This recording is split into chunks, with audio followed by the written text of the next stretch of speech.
Oh nyata kenai pangkat kurang mah pangkat rakyat ini apanya eta nu galedeg gara mun karunya teh ku awam-awamna nah dikamanakeun agamana ongkoh di negara teh agama teh aya menterina ai kitu tapi nah buat gawanu korupsi mending geus eueuh khawatir ai paniatanna mah nanya ka negara jeung ka masyarakat teh Pak dek ngamuara dina hiji tujuannya eta keur kapentingan negara jeung bangsa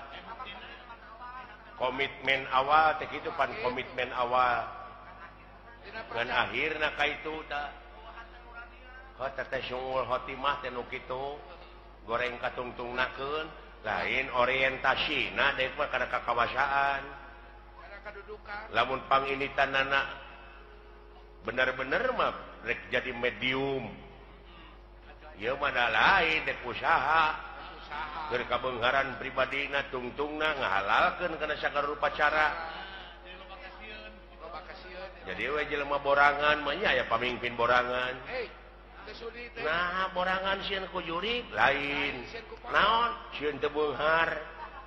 sieun teu lega sawah sieun teu lega mobil sieun teu gedong alus duit rakyat duit negara dihakan teh si sapi je ai pagi kabur nah akang geuleuh lain geuleuh aing mah karunya ka rakyat tingali rakyat teh fakir miskin teh loba keneh leuh parijeng fakir miskin mah ukur dahar lamun aka dijadikeun pejabat teh kumaha tah teuing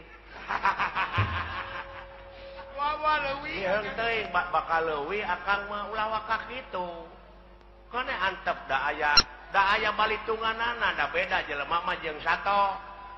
seperti anjing buduk di jarian paehna teh ngan ukur samet bilatungan tapi jelema mah sajabat ti bilatungan teh bakal panggih jeung balitungan anu kudu dipertanggungjawabkeun ku dirina sewang-sewang benar oh begitu ya itu doi eta opati terima kasih atuh dawala atas perhatiannya terima kasih Toy